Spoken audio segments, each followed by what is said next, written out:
इस दुनिया के ज़्यादातर लोग अपने मन के बकबक यानी नकारात्मक विचार से परेशान रहते हैं। आपने कभी यह भी महसूस किया होगा कि जब हम मौन होते हैं तब भी हमारा मन अंदर बड़बड़ाता रहता है और हमारे विचार कहीं भविष्य में खोए रहते हैं। आज मैं इस कहानी के द्वारा आपको इस परेशानी के बारे में बताऊंगी, जिससे आप अपने मन में उठ रहे इन बकबक को, इन विचारों को समझ सकेंगे। बार की बात है, किसी गांव में एक व्यक्ति था। वह अपने मन के नकारात्मक विचारों से बहुत ही परेशान था।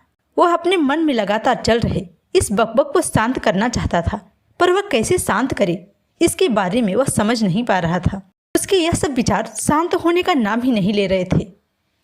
वह व्यक्ति हमेशा या तो अपने अतीत के बारे में सोचता या अपने भविष्य को सोचकर परेशान रहता, जिससे उसे रात को नींद भी नहीं आती। वह हमेशा ही परेशान रहता और सोचता रहता कि अब क्या कर सकता हूँ।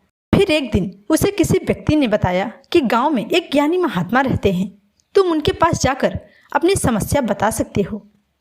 वे महात्मा बहुत ज्ञानी हैं, वे तुम्हारी इन परेशानियों का, मानसिक समस्या का समाधान अवश्य ही बताएंगे।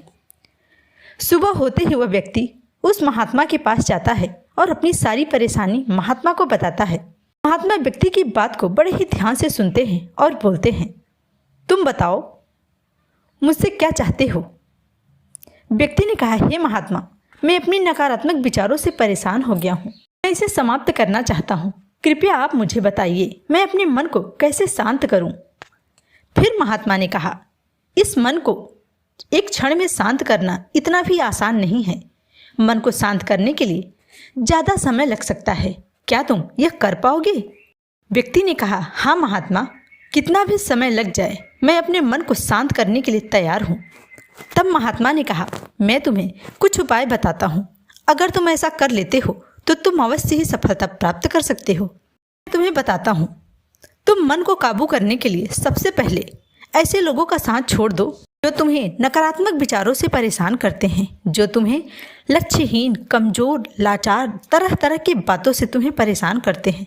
ऐसे लोगों से हमेशा ही दूर रहो। दूसरी बात, तुम ऐसे लोगों को ही अपना मित्र बनाओ जिनसे तुम कुछ अच्छा या नया सीख सकते हो, जो तुम्हें सही और गलत का ज्ञान करा सके।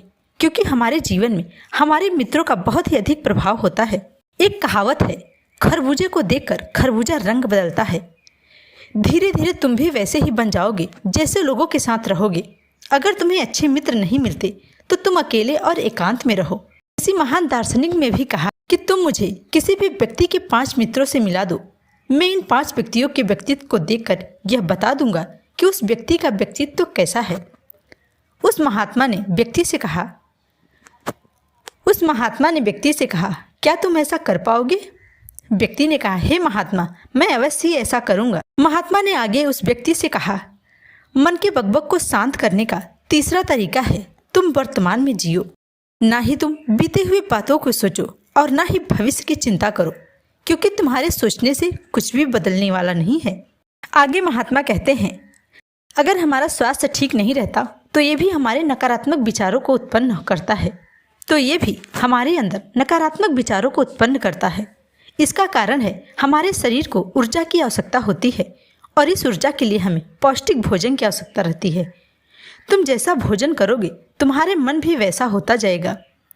जब हमारा शरीर बीमार होगा तो हमारा मन भी अनेक चिंताओं से भरा रहेगा। इसलिए इस शरीर को हमेशा ही स्वस्थ रखने का प्रयास करो। अंतिम उपाय बताते हुए महात्मा कहते हैं, मन के बकबक और नकारात्मक विचारों को शांत करने का सबसे अच्छा तरीका है ध्यान। सभी को सुबह और शाम ध्यान अवश्य ही करना चाहिए। ध्यान करने से हमारा मन एकाग्र होने लगता है। अगर तुम्हारे अंदर नकारात्मक विचार ज़्यादा हो गए हैं तो तुम प्रतिदिन ध्यान करो। इससे तुम्हारे मन को शांति के साथ साथ आध्यात्मिक शक्तियों का भी विकास होगा।